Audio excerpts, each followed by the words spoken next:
Good afternoon, and welcome to another episode of the EQ Lunch and Learn. My name is Mucha Mlingo, and I am your host for today. We're talking about leading with empathy, such an important topic as we have seen, as we've navigated the pandemic that we are still dealing with the after effects of. If you are here for the first time, you are very welcome. Thank you so much for joining us. We're delighted to have you as we lunch and learn. You provide the lunch as you eat, and we provide the learning. And indeed, today there is a lot of learning that will be had. Please take a moment to comment and let us know your name. Let us know where you are tuning in from, and tell us what you're looking forward to learn as a result of this lunch and learn that we have. I'm really excited about the panelists that I have with me today. I'm always excited about our panelists. Somehow, we always have such a fabulous mix. So, as usual, I'm really excited about our panelists today. Empathy has always been a critical skill for leaders, but it's taking on a new level of meaning and priority. Far from a soft approach, it can really drive significant business results. While you may have always known that demonstrating empathy is positive for people, new research demonstrates its importance for everything from innovation to retention. Great leadership requires a fine mix of all kinds of skills to create the conditions for engagement, happiness, performance. And empathy tops the list of what leaders must get right. Today, we're exploring what empathy is it being soft, how does it contribute to relationships, and how can it impact organizational culture. So there is a lot that we are going to be talking about today. And like I said, if you're joining us, please do share wherever you're joining us from. Give us a comment, give us a shout out, say who you are and where you are logging in from. I today am logged in from Dubai. I am away from home on assignment, and I'm really excited to be able to connect with the PTS wider family. At some point, we will have a time for Q&A, but you don't have to wait for that. Feel free to just type your comments and your questions in the chat. But let me tell you who I am with today. I'm excited to have back with us again Susan, who has become a resident, I think, as far as this program is concerned. Susan has been with us a number of times. Susan is a people enthusiast with a proven track record of understanding, developing, and breathing life into cultures that suits the organization. She has demonstrable strengths in emotional intelligence and leadership. She possesses and utilizes soft power to move the organizational agenda whilst growing the people. There's so much more that you can learn about Susan. If you'd like to connect with her, we'll share her LinkedIn profile so that you can connect with her online. Susan, welcome once again to the session. Hi, Mucha. It's a pleasure to be here again. I think that's why I keep coming back. It's always so much learning, not just from the audience, but from myself. So I benefit every time that I'm here learning from my fellow panelists. So excited to have a good afternoon. Fantastic. Thank you. Thank you very much for joining us again and for always being open when we call you and we say, hey, Susan, can you join us again, especially when we feel as though that, the topic is one that's very pertinent to you. I have also with me today, Liz Ntonjera. I'm really excited to have Liz on. She's someone that I have stalked online. And so it's great to finally be in a space together with her. Liz is a strategic communications, marketing, and public affairs professional with extensive experience gained within several roles in the public, private, and international development sectors, spanning over 16 years. She has been pivotal in transforming brand perceptions, resulting in, driving stakeholder engagements and service product visibility. She is also an award-winning author. Woohoo! And she's a public speaker on a variety of topics. Liz, it's so great to have you here with us. Thank you so much for agreeing to join this conversation. Absolutely. Thank you so much, Mocha. Hello, Susan. I am joining you from a somewhat very cold Nairobi, but happy to be here and really looking forward to the discussions that are going to happen. Awesome. Thank you. Thank you very much for being here, Liz. And if you'd like to connect with Liz, again, you can connect with her on LinkedIn. We'll be sharing her profile so that you can learn more about who Liz is. Last but not least, to ensure that there is a diversity of perspectives, I have with us Amani Shayo. I'm really delighted. Amani is also a repeat offender.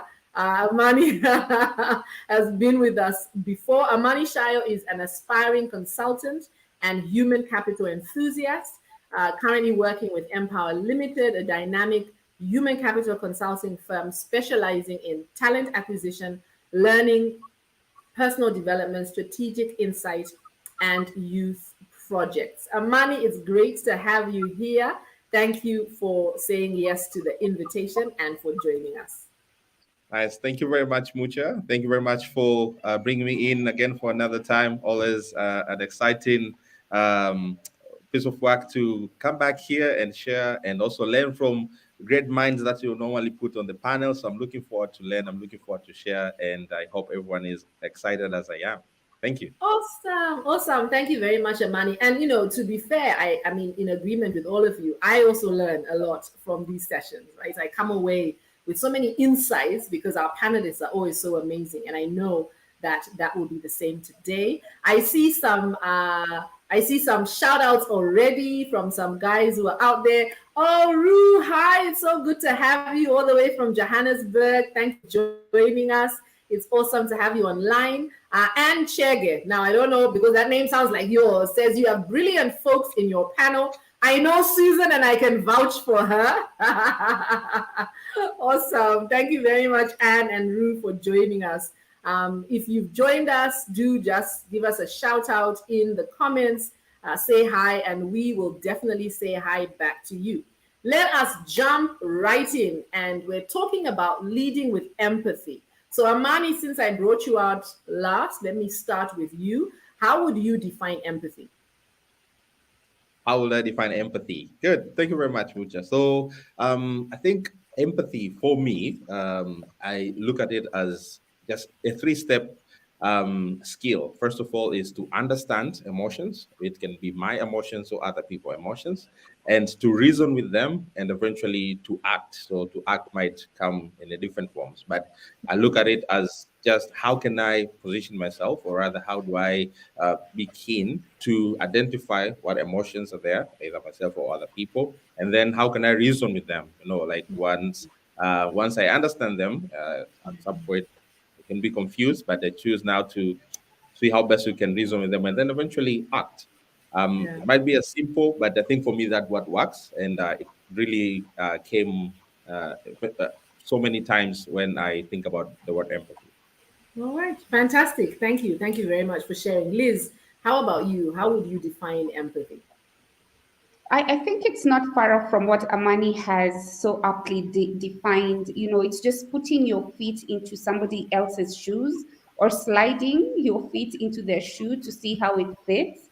But also, more book based is, and this is a topic that I'm always really passionate about because as a leader, you really want to be empathetic around some of the challenges that different people or team members experience.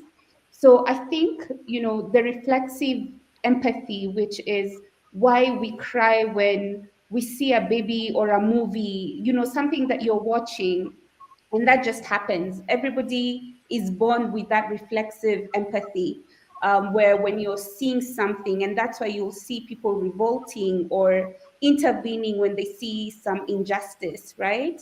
And then there's the emotional empathy, where you are vicariously experiencing what somebody else is going through. So if Susan is my sister and I know she's going through a really, really difficult time, And I know I'm not directly experiencing what she's going through, but I'm down sad because of that kind of emotional connection that I have with her. And I think the cognitive empathy is, which we practice a lot in the workplace, is where you really put yourself in someone's position and really try to understand where they're coming from. So empathy is quite challenging. It's not an easy thing that a lot of people can acquire. It's something that you have to take time to build for you to have that behavior change. So that's how we define empathy. Fantastic. Thank you very much, Liz. And I like the way you've kind of broken down the different types of empathy and help us to understand, that you could have cognitive empathy, which is really around, your rational thinking. But there's this element of emotional empathy where you're feeling what someone else is feeling. And I like the point you made is that typically the emotional empathy is around the relationship. So thank you very much for sharing. Susan, your thoughts again, same question. How would you define empathy? What's empathy for you? Thanks, Mucha. So very similar to what Amani and Liz have said, empathy is seeking to gain an understanding of what someone else is experiencing, what they're feeling, how they're experiencing that emotion, in terms of how it's making them want to respond or react, and how they're thinking through whatever it is, whatever the situation is. So there's the emotion part of it, how they're processing it, and how they want to respond to it. Fantastic. And there's a part of it, there's a next stage to it, which can be once you understand and possibly are feeling something similar to the person that you're empathizing with, there could even be a desire or a call to action. You want to intervene in a situation and see how you can contribute to that situation. If it's a problem, how you can solve it. Something interesting Amani said is empathy is not always just empathizing with others. He also said with self, which I wouldn't want anyone to miss out on. So there's empathizing with self, which is where you are also taking the time to understand your own emotion and use that to be able to now, as data, to inform your decision and your action thereafter.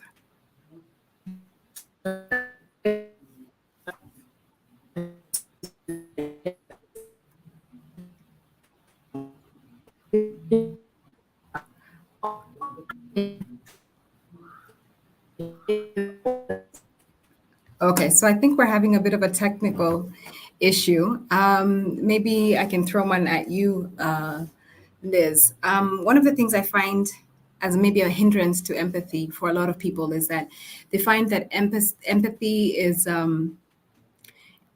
taken as being nice or being soft.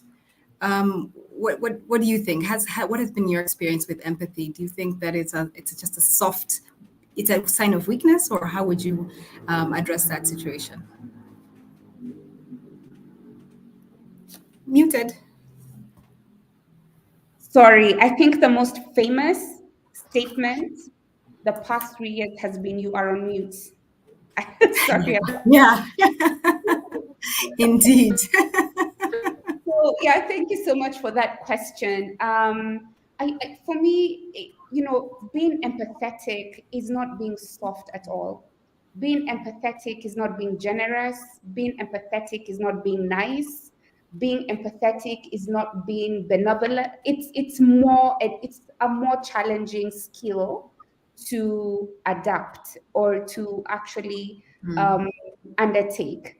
I think the reason why I say it's not courtesy is because if I called you, your baby is crying and I really need you to meet a deadline and tell you, oh, I'm sorry about that. My tone is very courteous, but I tell you, but still, I need that document by 5 o'clock. It's like 4 o'clock, right? So I've been courteous, but I've not really empathized with you. So for me, empathy has a lot more to its inkling. It's about really perspective, understanding, and perspective undertaking. Are you really getting to understand? And if you're a leader with a team, how can you share out duties to ensure, because you have the aerial view of what everybody is dealing with, whether professionally or personally.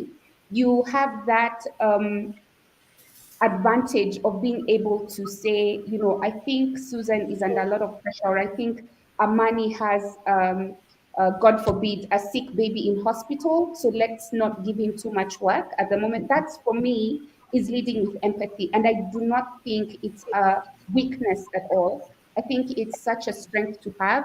Not a lot of us are patient. I mean, this is something, to be very honest, I've over the years had to learn how to be very empathetic, very patient. I've learned this a lot from, my husband, because he sits at the helm of an organization, and often you will hear, it's about deadlines, but then he'll say, there's so many things that surround externalities that surround this deadline, because you're not dealing with machines, these are humans. How then can you be more empathetic? How can you be more understanding? How can you look at the perspectives of different people, and also understanding personalities, and understanding how people work? What are the best timings to work? So definitely, I don't think it's a weakness, it's a strength for you to be able to just play around and think about all those things at the same time. It's a key strength to have.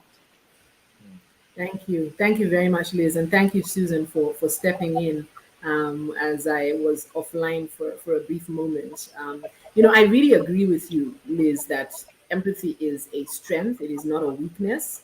Far too often, it has been labeled as a weakness, but I think it's labeled as a weakness by someone who doesn't understand what empathy actually is. I think as long as you understand what empathy is, you recognize that it's not a weakness. It takes more effort to be empathic than it does to be abrasive or apathetic. It really does.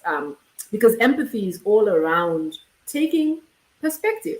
Empathy doesn't mean that you're always going to agree with everything the other person says, right? It doesn't mean that we now no longer, establish boundaries, but it just means, I'm really mindful. And I really like the examples you gave in the workplace where you're thinking around what else is going on.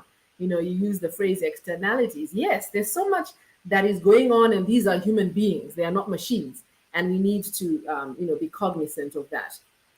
Thank you very much for sharing. A shout out to those who've joined us, who've commented. Kenneth, it's good to have you from Nairobi, Kenya.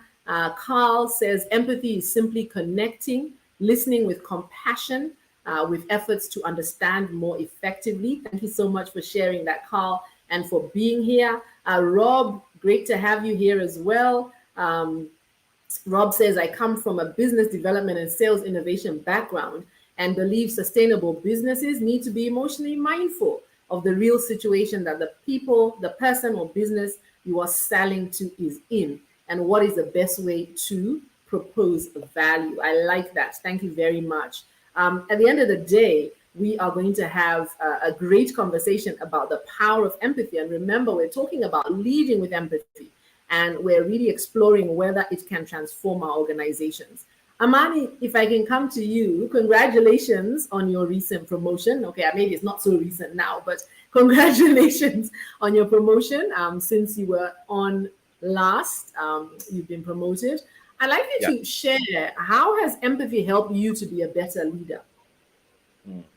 Nice. Thank you very much, Mucha, and appreciate for the promotion. Yes, it's something new, so still living in that. I think when I reflect on empathy, thank you, Liz. I feel I had a very good learning point when I had one-on-one with my line manager. I think it was 2 years back. I was talking with my line manager, the usual one-on-one, and then by then a lot of things were happening. Like the office was extremely busy, and I was the one man, which I believe I could just do it all. Like I'll just run with the project end to end, and that really got me drained. And at some point, when one-on-one, I was like, okay, what's happening? And I don't know, is it just things are not working out? So maybe the projects are not going to the end, and I could not really communicate that. And for me, I felt like maybe I just need to man up, And she asked me one simple question: is there anything that you're hiding? For me, that was a very simple question, but I was like, no, I'm not hiding anything. I was like, are you feeling anything? Like, yeah, I feel really tired. And then when I started opening that box, she just recommended one Netflix movie, but then it was really new. I think maybe most of the people know it, the Call to Courage. And she just asked me, go and watch that movie on this weekend. And then I went. And then that weekend, I ended up spending the entire weekend just listening to, I think Brené Brown maybe is one of the most thought-provoking leader when it comes to empathy. And since then, my understanding of empathy has really been instrumental to who I am now. So picked it up from my own line manager, understanding that at some point we might make an assumption that everyone knows it, everyone maybe should be empathetic and should really try to communicate. But to really break it down to what is it that I do every single day that demonstrate this, that I'm truly trying to understand other people's emotion, but also to understand my own. So currently in the leadership position that I currently have, I have a team of 2 to 3 people that I currently manage. And for me, when it means to have empathy is really boiled down to a number of things. Number one, I truly believe that showing empathy is trying to be human. We are all emotional beings. So us connecting with our emotion is really the essence of who we are. And empathy is truly about that, to really understand emotion and how those emotions play a very significant role in our lives. And number 2, like everyone has said, is being assertive. Is not an extreme end of yes, is not an extreme end of no. So having empathy is to really understand, but before you say yes, what is it that probably you need to consider? Or before you say no, what is it that you really need to consider? And assertiveness in communication, assertiveness in how we really make decisions. And this is what we require to do every single day in our workplace. And the last, I feel having empathy is being present mentally, being present emotionally, but also being present physically, where there's a lot of information that we convey, not necessarily by talking, a lot of information that we convey by our tone of voice, our sound, and our facial expressions. And without empathy, we might miss out a lot. So for me, I take it upon myself, first of all, to demonstrate or to live on that, so that I don't miss anything, but also to encourage the people that they look up to me to really also embrace empathy, because I need it more than they need it. So it's a replicate effort where I show it and then they show it towards me, and then at the end of the day we create a very healthy working environment. I love that. Thank you very much, Amani. I really like, well, I like a lot of things you said, but, where you finished this idea that empathy can be reciprocal. So as I extend empathy, I receive empathy. I think that's a really powerful thought for those of us who are in leadership, that it can start with us as we extend empathy to others. And so thank you very much for sharing that. Susan, if I come to you, as an HR practitioner with a wealth of experience, what are your thoughts around empathy and organizations? Can empathy impact organizational culture? Can empathy drive results? What are your thoughts around how empathy can really benefit organizations? Thanks, Mucha. I was actually really thinking about that as I was listening to Amani, because a lot of what he's talking about is having the right environment that will enable people to perform and deliver. And that's that's the heart of what I do as a HR professional. So empathy plays a really, really big part, particularly now post, our experience with COVID. And what are we saying empathy is? It's people wanting to understand others, right? So where an organization has a culture of empathy, it's an organization where people are encouraged to continuously listen, actively listen, continuously seek to understand the position of the other person. And what does that do for an organization? I think that promotes a lot of, it creates a safe space. And when you have a safe space, you promote a lot of open communication, which will give life to sharing of ideas, which will create comfort in relationships, which means that you'll have a lot of collaboration.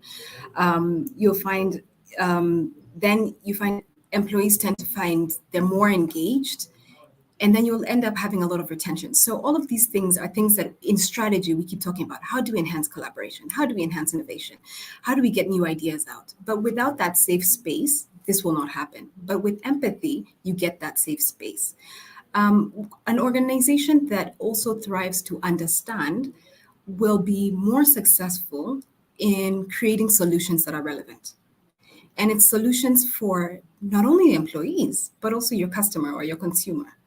If you don't understand what problem you're solving or what the pain point is for the employee or your customer or your consumer, then really I don't know what business you're doing as a HR person or as a marketer or business development or research and development. So I think empathy is critical to businesses and organizations thriving and growing and remaining relevant. Yeah, I think that's what I would say at this point. I think what there's Amani. Yeah. When we were having our debrief, we said that to some people tend to find that empathy is very theoretical and it tends to have no place in the workplace, right? Yes. But what does it look like to lead with empathy in your experience? Well, thank you very much, Susan, on that. I feel I always have this notion. I was very controversial sometimes. I always feel like some of the most important topics have been extremely commercialized. And I think leadership, nutrition, empathy is one of them. Like soon you'll start having people selling books, seminars, and everything. So we started look at it as like in this executive skill. You need to, a community. So I think that sends a message to most of the people that need empathy. Look at it as maybe that's another project management course that I'll take it someday. But I feel leading with empathy, living the practical know-how, everything, I feel from deep down what you have said, Susan, just take an example of listening. It's something that we do every single day, not necessarily at the office, even outside our working environment. We listen, but empathy requires to be more attentive, requires to, as I think someone in the participant said, compassion. These are the things that we as people, we do it every single day, but maybe we don't have the intentions on that. And most times when we train on this particular module, we normally look at empathy being, we all have certain level of empathy. I think also Lisa said there's a certain level that we already have. But what are the skills? Because it's something that we can learn. What are the skills that we need now to bring so that we can really be more effective on how we understand these emotions, on how we reason with these emotions, and how we act with these emotions. So I personally look at three most important skills that really help me to practically apply empathy in my everyday life, which number one is listening, because I believe that's where we get the most attentively listening, not just with words, everything that's going around. But also another thing is being vulnerable. So by listening, yes, you get that information, but the second is how you do with that. So being vulnerable by, first of all, showing what I feel, what I go through, but also be vulnerable and understanding that maybe other people are fighting battles that I might not be aware of, and being in a position to support. So giving a supporting hand where someone maybe needed the most. So I think looking at those three things, listening, being vulnerable, and really being of help, that helps me to practically apply empathy inside my work environment, but also outside my work environment. And I think it has brought a lot of positive result and really helped me to understand also how other people expect that, because sometimes we find ourselves in a situation where we expect it to come automatically. We think everybody knows it. We think it's an easier skill, but in return, it's actually not. We need to invest in these small skills that can really help us to do that. Yeah, I like what you just said there, Amani, and I agree with you, especially on that last point around how we have to invest. And you'll be surprised that empathy is something that can come more naturally for some than others. I don't naturally have empathy. Empathy is not a natural skill for me. Empathy is something I've had to develop. I'm not naturally empathic. And I think it's because I'm a highly practical person. So typically when someone is, sharing something they're going through, my default response is to fix it. And that's not empathy. Empathy isn't jumping in to say, let's fix it. Empathy is, there's that famous video that Brené Brown shares that says empathy is just sitting with a person and saying, I'm here for you. I'm listening to you. My default is, okay, let's fix it. How can we fix it? What can we do next? So I've had to learn to practice empathy because it's something that's so powerful and something that's so important. And I think that for me is one of the greatest takeaways for anyone who's listening, that, everything we explore in these lunch and learns, anything that's rooted in emotional intelligence is a skill, which means that you can actually build and develop it. It doesn't matter where you are currently, you can get bending empathy to others and extending empathy to yourself. Interestingly, for me, my low levels of empathy is both ways, to others and to self. So it's not like I favor myself. Before I come to you, Liz, with the next question, let me just have a look at what comments have come through. Carl says empathy should be about finding out how they can support. If a person is attempting to fix a problem, right, what I just said, without understanding, then that's not empathy, right? Catherine says, hi, good people, learning a lot here. Susan displays empathic leadership daily at her workplace and in her personal life. I've personally learned a lot from her on this particular subject. Yes, thank you very much to those who are online. Please do say hi, tell us where you are logged in from, and get ready and ask any questions you may have. If you have a question for a particular panelist, just indicating your question. If it's an open one, then just share it so that we can sample some of the questions you have. Liz, let me get to something that may be a little controversial. Is it true that women leaders are more empathic than men? Is this a strength that female leaders can capitalize on? I'm laughing because I wish that was a poll. I'd love to hear what our online guests and audience have to say about this. Do you think women are more of empathetic leaders than men? I think to answer your question, Mucha, I feel like oftentimes this is the expectation, because we often know women as nurturers, as caregivers, and being by default nurturers and caregivers, we have some high level of empathy towards a lot of things. But then it depends also often on different circumstances and contexts. So I'll give an example where we would make the assumption that women are more empathetic. I remember back in the day when I was a news anchor at one of the stations, leading stations in Kenya, and I was pregnant. And, there's a lot of different changes that happen with you. I was, I think, 3 shades darker. My foundation was not working. I was growing a little human, but also myself, I added like, I think 30 kgs or something. So you don't feel confident, right? And I remember saying, no, I'm so tired. And my pregnancy had a lot of complications. I was admitted like 3 times.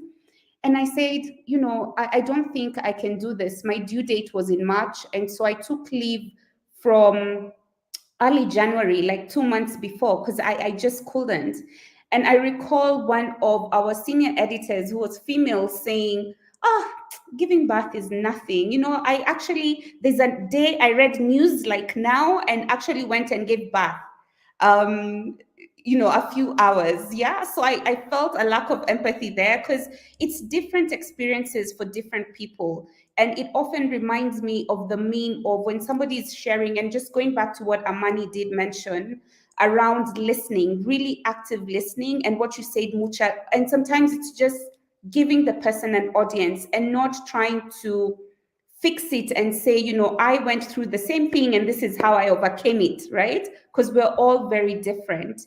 I feel generally women are more empathetic, but that does not go to say that men are not empathetic. I've met some of the most empathetic leaders who are male.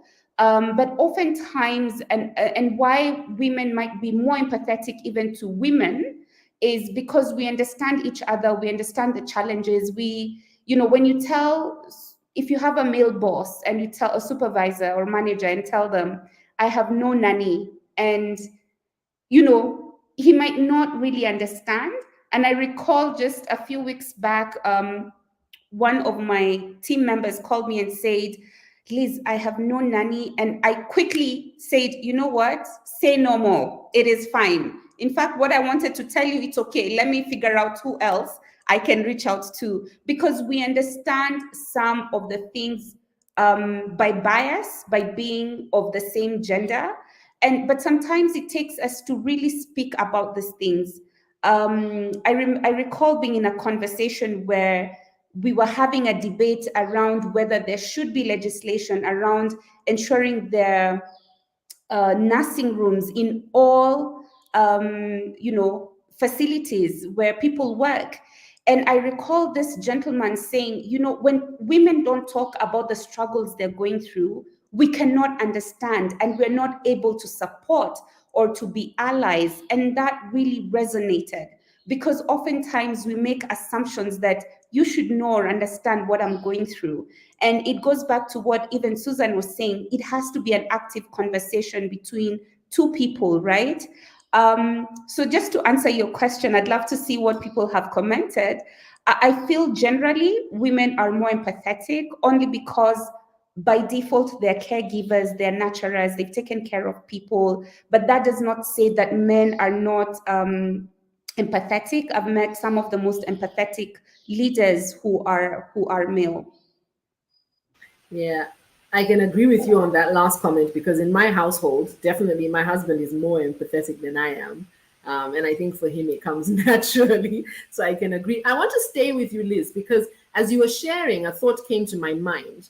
And I wondered if, as women grow in leadership, do you think that they sometimes feel pressure to not be empathetic for fear that empathy will be seen as a weakness? Do you feel that, we've created, or not we've created, or society has, created this persona or perception of what, leaders look like, based more on the kind of male approach to leadership, because for the longest time it's men who have been leading.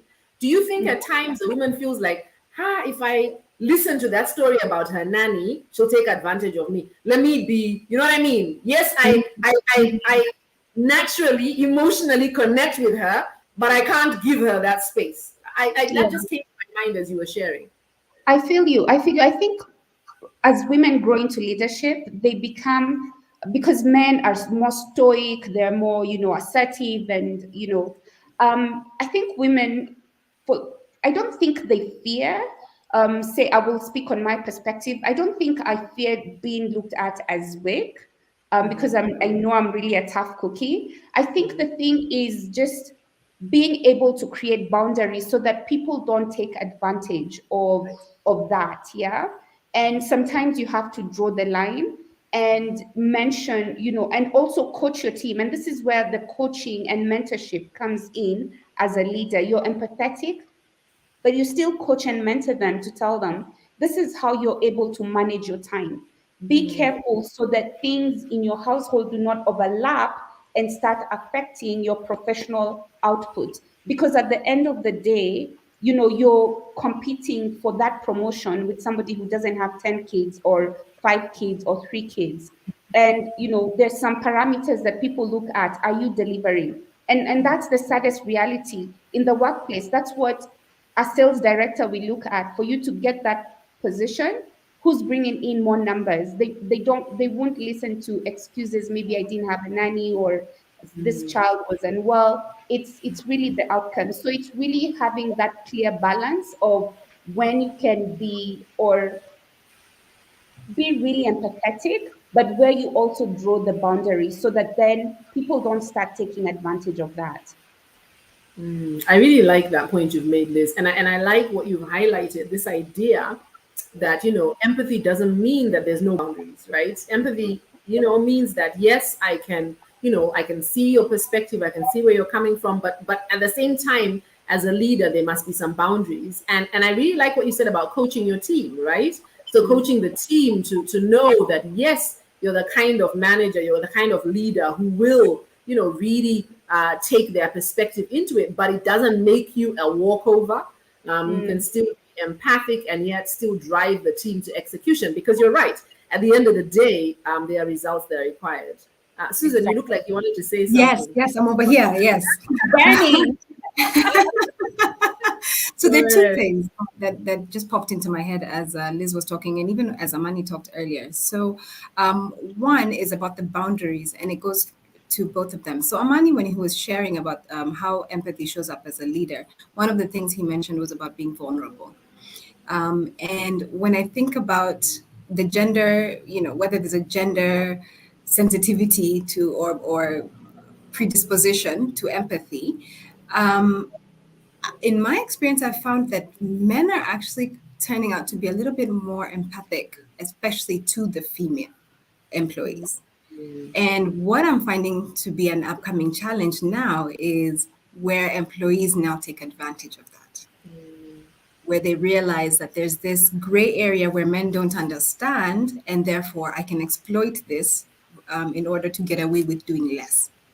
So I like that Liz said, get the boundaries, make it very clear that you do have very clear expectations. Yes, and I am a leader who practices empathy. However, that doesn't mean that you get to drop the ball.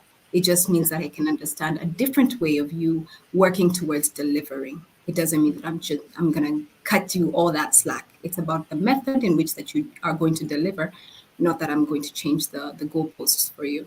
So I just wanted to highlight that so that as we emphasize on the need to be empathic, we also emphasize on the structures that you need to put in place so that you're not dropping the ball. yeah, I like that. I agree 100% that, and I think generally when we talk about the idea of emotional intelligence, emotional intelligence isn't being soft. Emotional intelligence isn't allowing people to, get away with murder. It's not. It's about the how, right? So I can say no in an emotionally intelligent way, Yes. and I can say no and still be empathic. It doesn't mean that just because I'm empathic, I'm always going to say yes.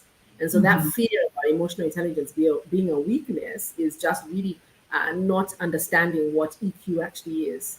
Yeah. Let me just have a quick look before I come to, I think, Susan, I want to ask you something next, but I have a comment here. Emmanuel, welcome, Emmanuel Agunda. Emmanuel says that empathic leadership means having the ability to understand the needs of others and being aware of their feelings and thoughts. Unfortunately, it has long been a soft skill that is overlooked at work. And Yeah. in the research that I've done, it really looks at the idea that leaders who are empathic actually drive bottom line results. And it's, there's a number of reasons for that. But leaders who are empathic drive bottom line results. So it is a soft skill that actually drives hard results. Susan, why is empathy vital for leading an ethical life in the workplace? Okay. So Mucha, I always have to draw from the big book. So for that one, I think I would reference the golden rule that do unto others as you want done unto you, right? And empathy is a lot about that. We said it's about stepping into others' shoes. And the same applies when you start thinking about how to treat others. So if you're being able to step in their shoes, then your decision on how to treat others, how to reward, how to assign work is not self driven, but rather comes from a place of compassion and a greater good. Because you're thinking about, if I was in that situation, how would I want this conversation to proceed? How would it be beneficial for me for my engagement to continue if it's like an employee, for example?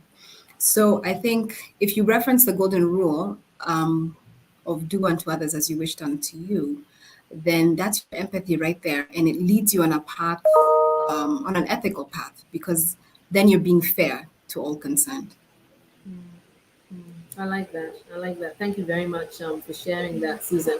I read I read some material as part of the work that I do with 6 Seconds, and it's a concept that was introduced by one of the founders of 6 Seconds. So 6 Seconds is the world's largest emotional intelligence network, and PTS Africa, the organization I lead, is the preferred partner for 6 Seconds in East Africa. And it's this idea of making others good. It's a concept called making others good. And this concept of making others good is based on the premise that as you interact with others, you remind yourself that if you had walked the way they've walked, if you had the experience that they have, if you had the expertise level that they have, if you had the background that they have, you would make the same choice they are making right now. So the idea here is reminding ourselves that a lot of the choices people make that sometimes frustrate us are really about the journey they've walked. And we can often look down on others as though if I were in their shoes, I would do different. And that interferes with extending empathy. But when we can, for a moment, suspend judgment and tell ourselves that maybe if I was in their shoes, I would behave like that too, it would really influence the way that we interact with them. And so that's the idea of making others good. Susan, let me stay with you. And let me just remind everyone who is online, please do share your questions with us. We'd like to answer any questions you have around leading with empathy. So do just type them in, whether you're with us on LinkedIn or on YouTube. Feel free to share your questions with us. And I know my able panel will be able to answer. Susan, you know I like to be practical, right? I want people to come away from this lunch and learn with actions they can take immediately so they can go and implement like a plug and play.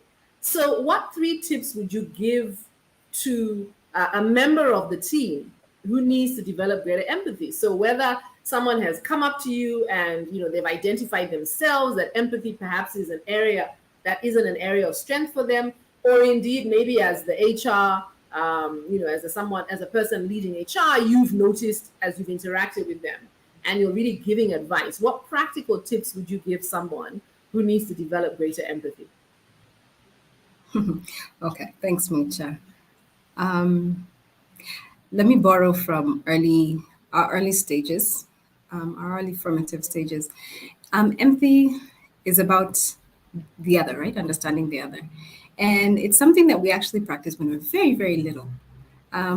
If you look at a newborn and you start cooing and kind, they mimic what you're doing. And it's because they're taking in your facial expression, they're taking in your voice, your tone, your volume. They're there, they're in that moment with you, taking in all the cues that you have.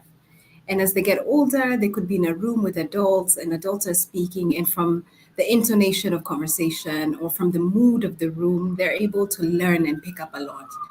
If you're with a toddler in the vehicle and they're driving, you are probably listening to your music. The child is looking outside the window, taking in the trees, and they're learning a lot. So if I can borrow from them, I would say you can develop empathy by being open to learn. Yeah. So make yourself, I guess, to borrow from what Amani said, make yourself vulnerable.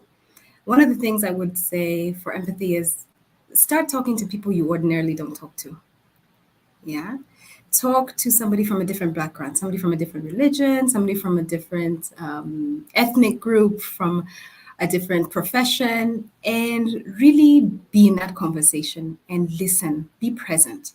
Listen to what their journey has been like, because remember, you're practicing a skill. You're trying to develop and practice a skill. So listen to what their journey has been like, their experiences. Watch their facial expressions to see what excites them, what makes them sad, what makes them happy. Just be present in that moment. I think we live in an age where there's so much stimuli. There's a lot of information. There's a lot of pressure. We're connected to so many devices. And we need to learn how to be a little bit more mindful. So number 1 would be step out of your comfort zone and encounter new people. Yeah.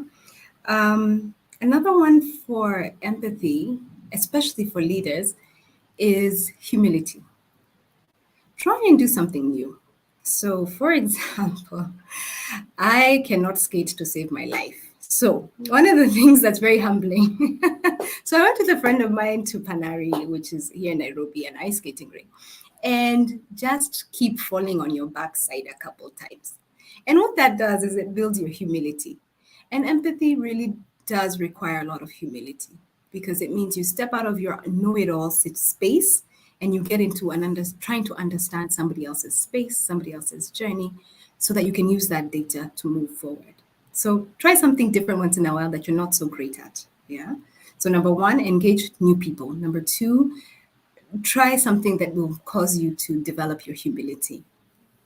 Then another one is check your biases. Be real with yourself. We all have biases, yeah? So there's some things, let's say, for example, my mother's generation, yeah? If she had walked into a room and seen somebody with dreadlocks, maybe a piercing, yeah, she would maybe automatically make a decision about that person and not engage them as much as maybe she would engage a beautiful lady like Liz, who's more conventional, you know? And that bias would stop her or him, somebody in that generation, from being able to engage with that person. So check your biases. Or you hear a conversation about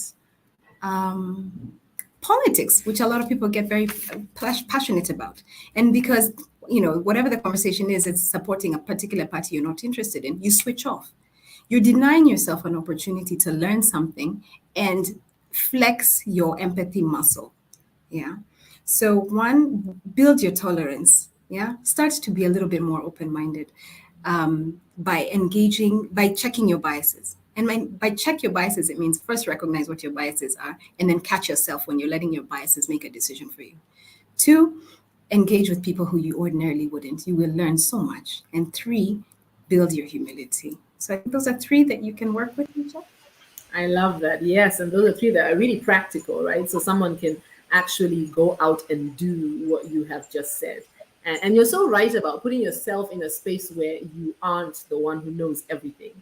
And I can imagine that from a leadership perspective, that would also be something quite great if you did that in a space where you are with the team, right? So the team can see that there are some areas that you don't know everything in. So thank you very much for sharing that. I think that's really insightful. Yes, let me Maybe just Something on that before, sorry, Liz. So on a practical one, really for leaders, is something that I do on a regular basis as a HR professional. So as a HR professional, I need to understand every role in an organization. So this afternoon, I'm scheduled to sit at our with a security staff. So we have security assistants at different points of entry, and I'm going to spend 2 hours there. I have no clue how the machine works. I have no clue what their checklist looks like. But sitting there, I will learn something that will inform decisions about the organization. I will learn something that will inform how I treat cases that come from that department. I've done it before, and it's always, I mean, there was one where we changed the whole uniform because it just was not practical for the staff that were doing the work that they were doing. So we had airline staffs in particular outfit that just could not work when they're doing their service and they're, so get out there in a space that you're not the know-it-all, and your empathy will propel your leadership decisions. yeah, fantastic. Liz, you wanted to jump in. Go ahead. yes, definitely. I wanted to jump in and just add maybe one more to Susan's points. And that was as a leader, try taking your team out, like beyond the office setting. Because oftentimes, depending, and I think it's Amani who talked about, or Susan talked about the environment, sometimes people feel comfortable sharing something outside the office. It's also really good to see people in their element, which is not out of work. I think that really helps. I think it's something that I've carried on with my team, and it's made people feel more comfortable. They feel some level of they can resonate with some things. They're able to reach out when they're really stuck, because sometimes people fear reaching out to managers or to people in leadership because they don't want to seem like they don't know, right? They don't want to seem, and I always say, kuliza sio ujinga, always ask, even the most basic things, ask, Yes, ask, ask away, yes. right? I think just moving out of that setting, it could be a coffee, it could be a lunch, it could be, a potluck where everybody, and I've done that, where everybody brings their favorite meal and has prepared it themselves, and brings it to even the boardroom in the office or just somewhere where you guys can catch up. I think it really helps you to be in a different environment. And I was just laughing because when Susan was saying, or maybe that generation would like to talk to Liz, who looks well put together, until I turn and see this entire tattoo that covers my back.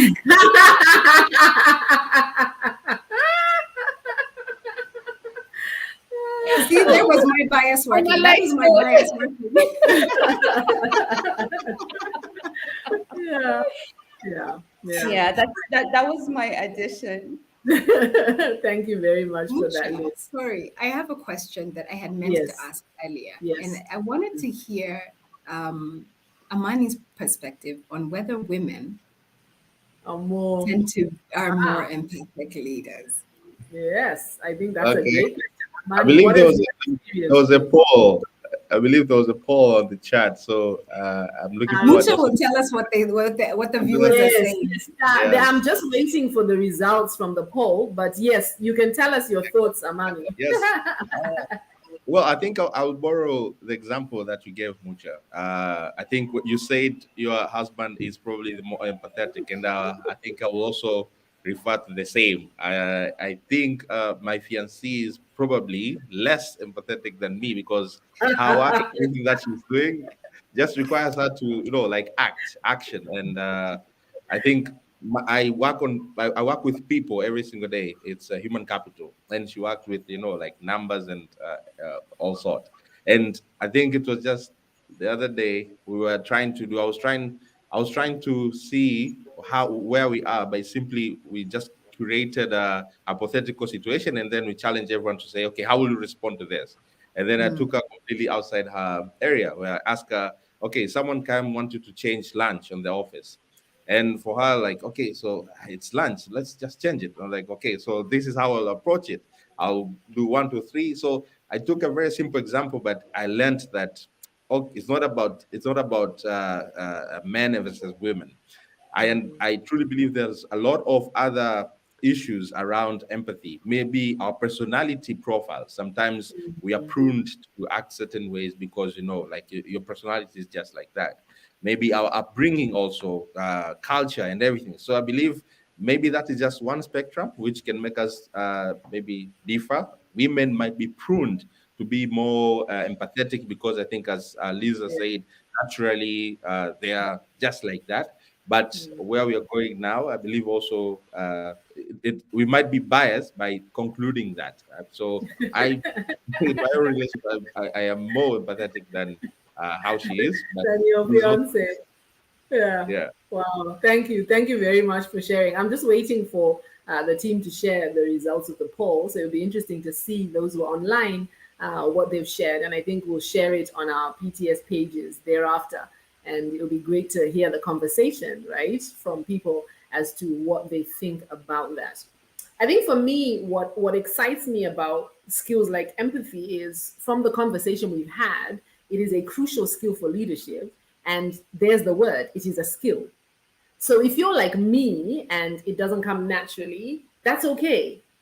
I think that too often I think it's a very African thing. We think of pass fail kind of scenario, but it's okay if I'm not great. As a matter of fact, knowing I'm not great is powerful because now I can do something about it.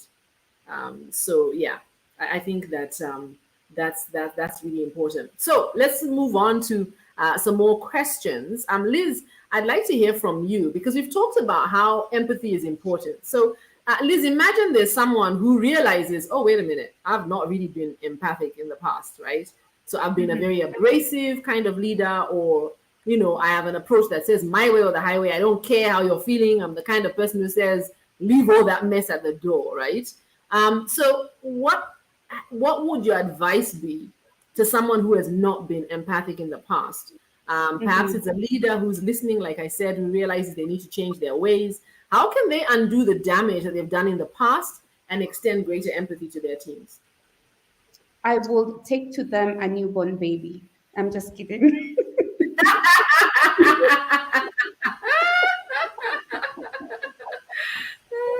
um, I think I would honestly really heavily borrow from what Susan has so aptly stated in terms of some of the 3 tips on how somebody can become more empathetic. Just one of the things, and I'll use an example with the environment that I've been in. A lot of times we don't understand each other's roles. Like somebody doesn't understand what communication does. Do you just tweet out things, or because it looks very simple when you think about just tweeting and taking pictures and stuff, right? And when I think of procurement, it's very simple for you to just imagine it's just a conversation with a supplier. What can be very hard with that? Yeah. So one of the things that I have done, for instance, is sort of like a role shadowing for even 2 days. Pair people with different, even this particular leader, let him get out of his space or her space and move to something completely different to just try understand the intricacies of, say, project management, of procurement, of logistics. We often think that, oh, a driver is just driving from point A to point B, until you sit down in traffic for 2 hours and you wonder, how do courier service people do this on a daily basis, right? The patience they have is phenomenal. So I think just asking or recommending for that leader to take up an interest in somebody else's role, in things that they don't understand, that really helps. Recommending some books, to be very candid, recommending even some documentaries so that you just get to learn and understand, because there's a power in storytelling. I often say I'm a storyteller and I love listening to stories, because there's one thing about data. By saying one in 5 children under 5 in sub-Sahara will not reach the age of 5 because of some of the challenges we have. But then it's different when you hear it from that 4-year-old who's not too sure whether they're going to make it to 5 years old. I think documentaries, just recommending some things that they can be able to slowly but progressively start having a shift in behavior, would really, really help. Thank you, Liz. I think that's really awesome, and you're so right that just by taking time as a leader to ensure that people have an understanding of what others do, it can really transform the team. Because you're right, what is communication? Yeah, you're spending the day online on social media, and yet there's so much more to the role. And the more I understand that, the more I understand who you are. Emmanuel, it's great to see your comments online. Emmanuel says, as a leader, I smile and take the trouble to remember people's names in the office, even if they are not in my team. That's empathy in action.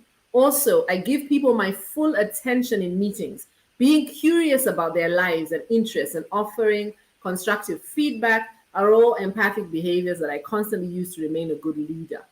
That emotion of curiosity, I think, is crucial if we're going to extend empathy. When we are curious about others, we are driven to learn more about them. And when we're driven to learn more about them, that sparks empathy, right? We are more willing to extend ourselves for them because we're curious. We're curious to know more.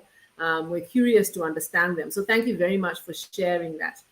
Amani, let me come to you and ask, how does empathy contribute to positive relationships within the workplace and teams? Nice.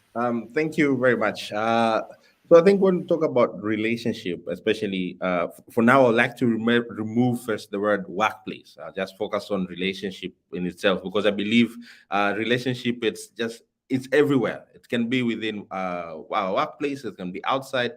And I believe most of the people who join this call here, in one way or the other, they have either relationship at work, relationship at maybe you have a club that you're currently joining. All those are relationship. And I believe if we ask everyone to make a list of what makes that relationship strong, they can make a list that is pretty much very long. And if we ask what can maybe destroy, or what can maybe hinder the effectiveness of that relationship, we can compare the two, right? What can make you succeed and what can make you not really having a healthy relationship.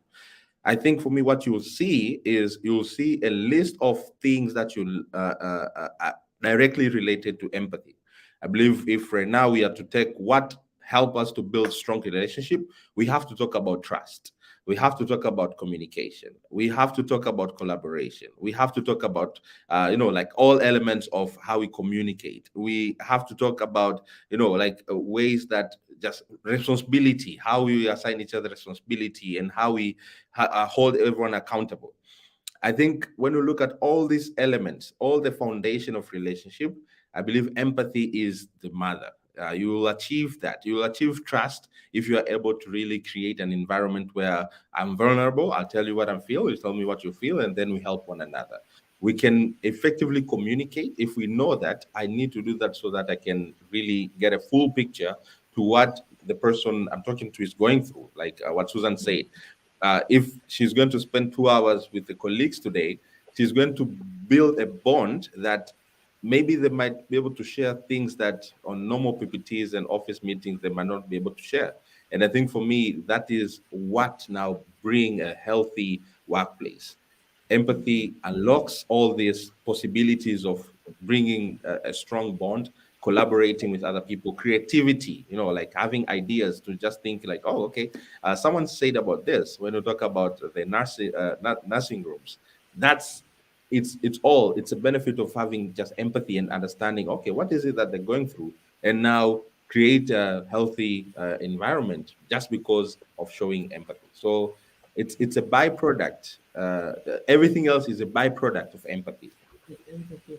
I really like that. And, one of the things you mentioned is the idea of trust. So, a research project conducted by 6 Seconds identified trust as one of the biggest contributors to sustainable performance in organizations. And you're 100% right. You are spot on when you talk about the fact that, trust is rooted in empathy. When we have leaders who are high in empathy, they engender trust. Teams are more likely to trust them.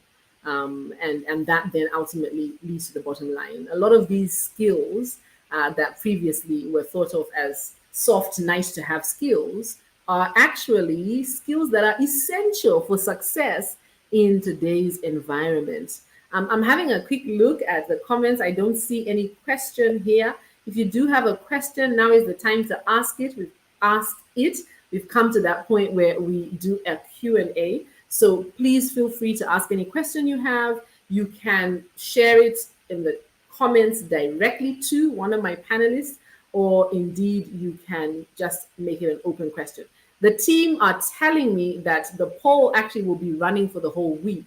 So what we're going to do is continue sharing the link, because I think this is an interesting conversation, an interesting question. Are women more empathic than men? So follow us on our socials and you can contribute to your thoughts to that poll as well at PTS Africa across all platforms. And you can also connect with me at Musha Mlingo at all platforms.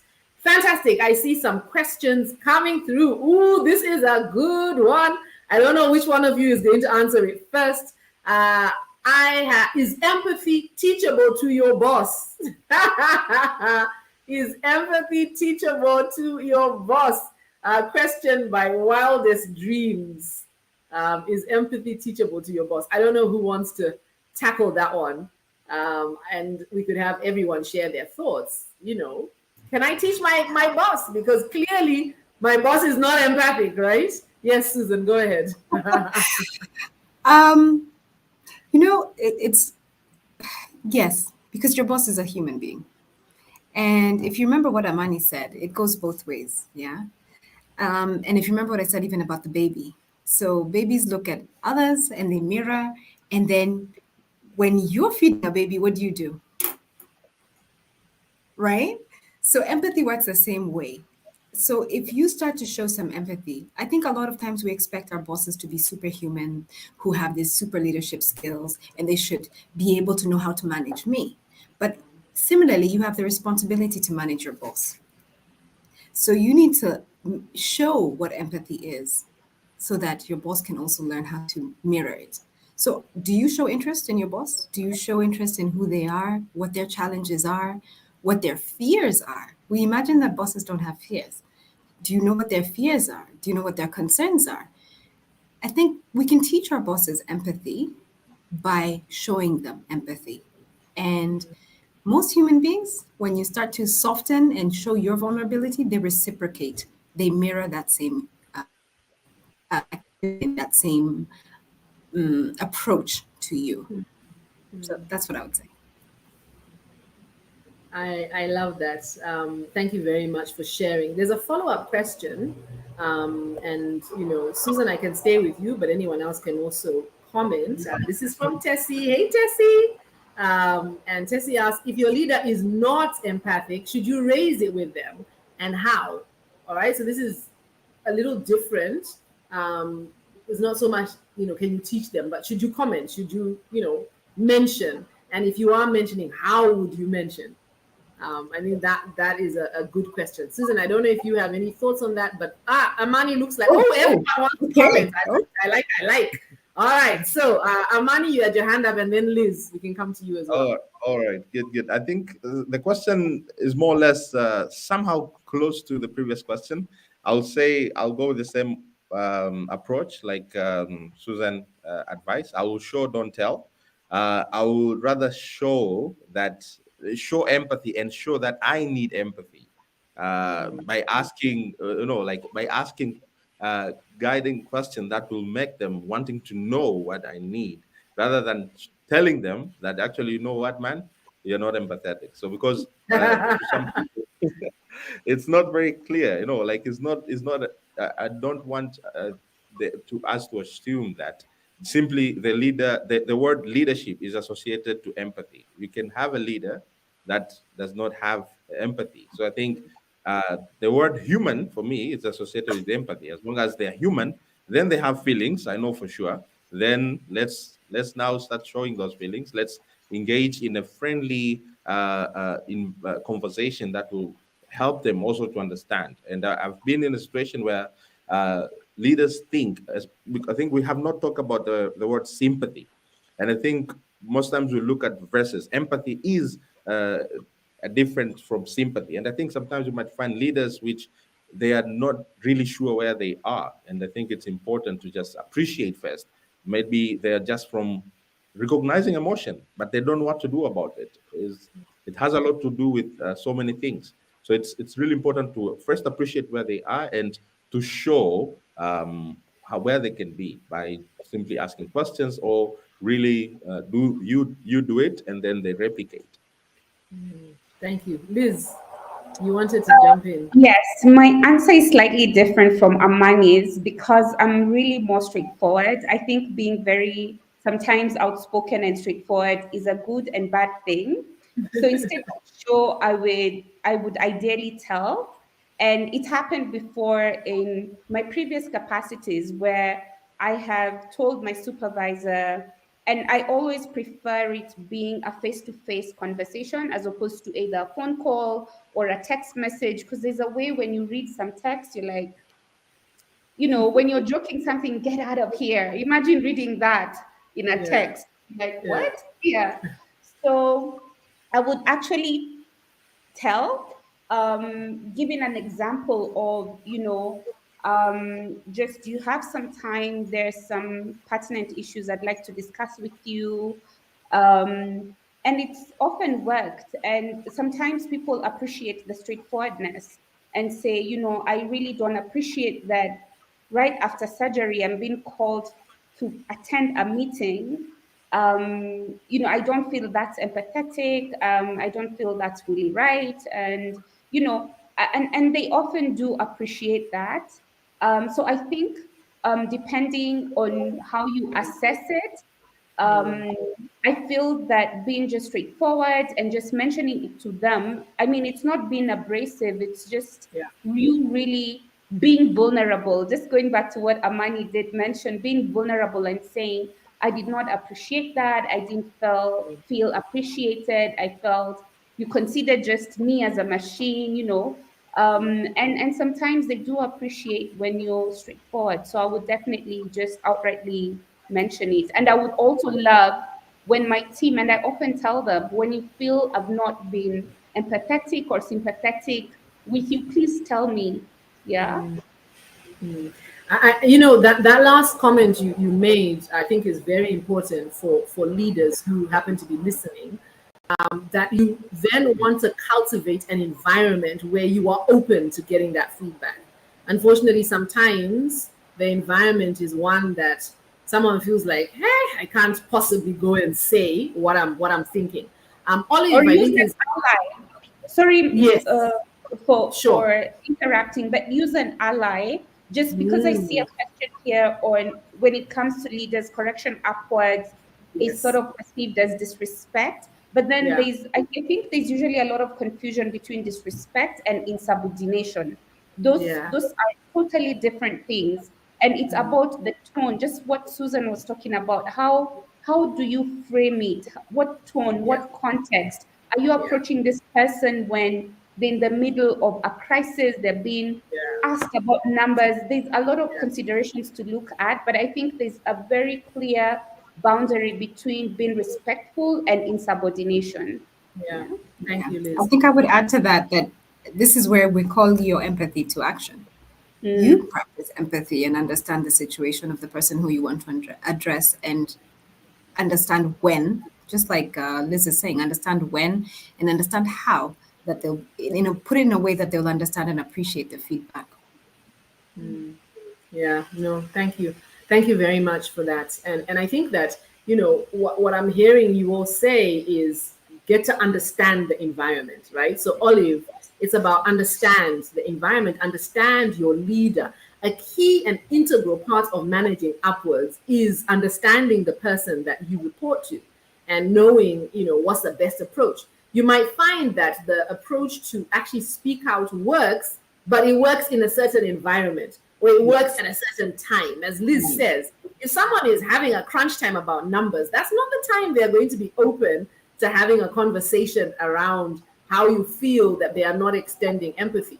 Again, as Liz and Susan have said, it's also about how you say it, right? There's a lot to be said about the how. How do you speak when you're articulating where you feel that you need additional support? One of the things I always say when you're speaking to your supervisor or someone in leadership is, and I mean, to be honest, this is actually speaking to anyone, refrain from using absolutes. You always, you never. That's not a good start if you're giving feedback. Number two, be very specific. So you can't say, I feel that, you are lacking in empathy and that's it. No, be very specific. When this happened, you did this. And as a result of that, I feel this. So be very specific about what it is that you I feel. feel this, and it resulted in me either acting or not Yes, acting. exactly, Bring it exactly. back home to how that affects whatever it is that they needed you to do. Yes, 100%. So, I think it's really important that we just practice emotional intelligence, extend empathy to our leaders, and think through how to frame it so that you can get the best possible result. I have a number of other questions. Amani, I'm mindful that you may need to leave us. So, thank you so much for being here with us. We really appreciate you. I have a few more questions I want to quickly get to in the remaining minutes that we have.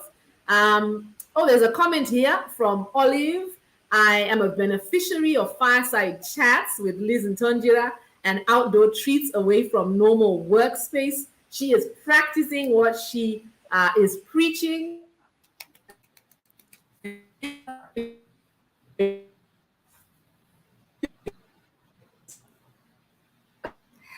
Liz, there's a question for you as Mucha reconnects.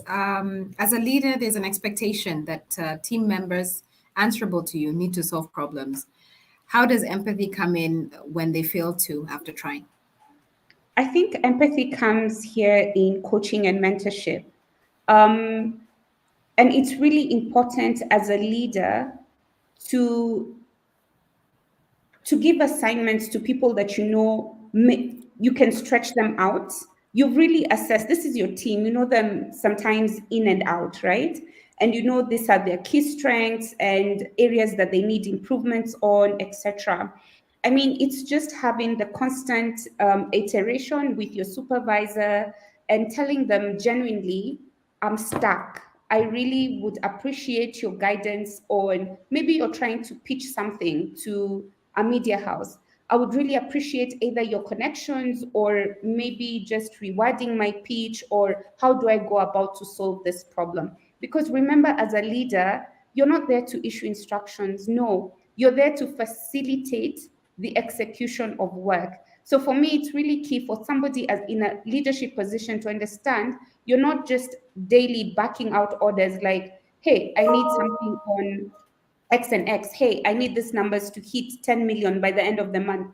I need X and X. No, it's about you creating a thriving and enabling environment where you're facilitating all your departmental targets to be met through your team. So you're the person they look up to or look to help them, accomplish some tasks. And sometimes you might have to actually take up the task if somebody is unable to do it, but you teach them as you're doing it.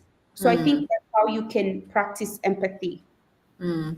So Olive, I think that's the role of a leader. I mean, Liz has put it very clearly that the leader should walk the journey with you.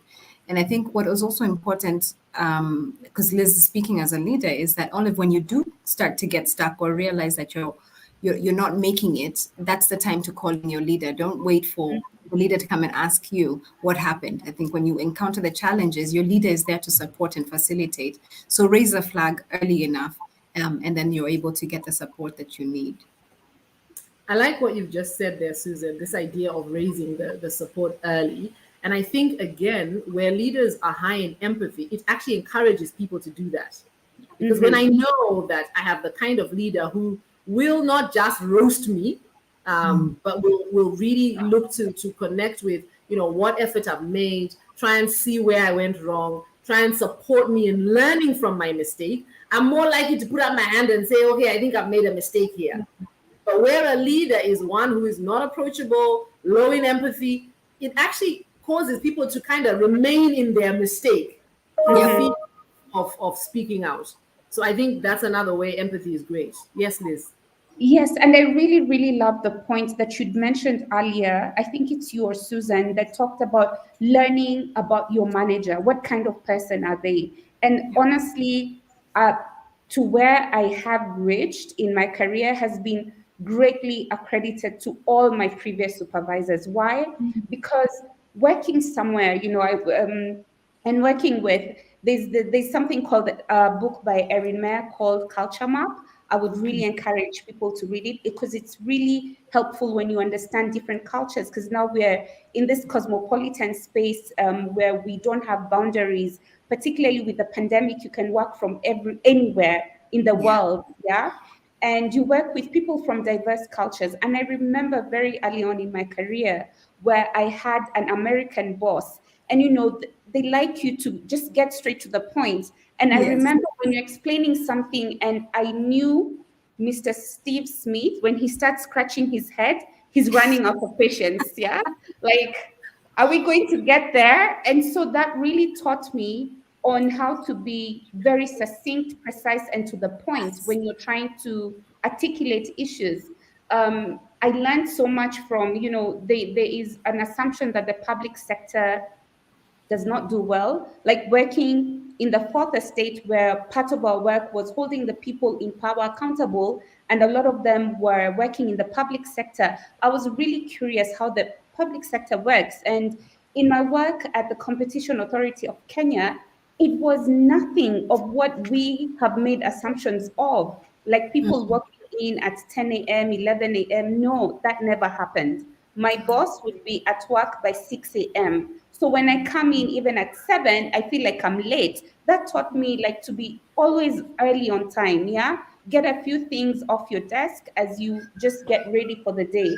Another key thing I learned from him, and sometimes there's a lot we also learn from the lack of empathy from people, because it teaches you some skills that will help you in future. Like from one of my, in the public sector, when you say, when is this assignment due? And you say next week, I mean, that guy would just shake his head and say, next week, is it Monday, Tuesday, Wednesday? And that taught me anytime, even when I'm making plans with my friends, I tell them, Mucha, we will meet on Tuesday at 4 p.m. Does 4 to 5 work for you? I mean, being very specific. And, another boss taught me about a stickler to deadlines. Like you would do anything, which goes back to the point you're talking about, Susan, about speaking early when you're not able to meet a deadline. Because we have some people who are really sticklers to deadlines. And that taught me to always stick to my deadlines. You will be in her good pages, right? So I think there's also quite a lot to learn from non-empathetic leaders, or even leaders that we fear to approach. And it's just about having a conversation and learning, because they've been there before us. Yeah. And it's just about the coaching and mentorship. Yeah. Yeah, I love that. I love that. Liz, there's a question here, and I think you actually spoke about this earlier Good. when you were talking about what empathy is. So Emmanuel was saying, one of my questions, I need more guidance. Since empathy is an enormous concept, I have a feeling that empathy has three main components. And you shared about this when you're talking about what empathy is. So perhaps this can be our last question because our time is fast spent. And you could just give us remind us what your response was around what empathy is. And Liz, as you do that, once you're done, you can give us your parting shot as well. Okay, perfect. Thank you, Manuel, for that question. Early on, I did mention that the three sort of types of empathies, and one is reflexive, and that every human is born with it. It's when you see a baby crying, you are pushed to act. When you see a movie that you really like, I mean, dozens of us have cried on The Notebook, on the Titanic. I cried when Sinbad died in Lion King. And I couldn't understand, why am I crying because a cartoon is dead? Yeah, it's just that reflexive empathy that we have. The other one is emotional empathy, because you're very closely linked to somebody. You vicariously experience their pain. Say, for instance, your brother, your very close friend, your uncle, your sister, your mother is going through a very painful period or painful experiences, and you are sad, not because you're directly going through it, but because you feel their pain by extension. And I think the cognitive one, which we apply a lot in the workplace, is the cognitive empathy, which is just putting yourself in the position of somebody and trying to really understand and take perspective on what they are dealing with and how they will execute whatever it is they need to. As a parting shot, I think empathy is not cast on stone. It's something that is, for all of us, it is evolving. A biggest attribute, I think, for empathy that a number of us don't talk about is patience. Empathy requires a lot of patience, which many of us might not have, but it's something that we continue to learn. And I think when we think about being kind, being nice, and being empathetic, I think the one underlying thing that all those skills have in common is they're learned over time. So don't feel bad that maybe you feel, oh, I'm such a bad person, I don't empathize.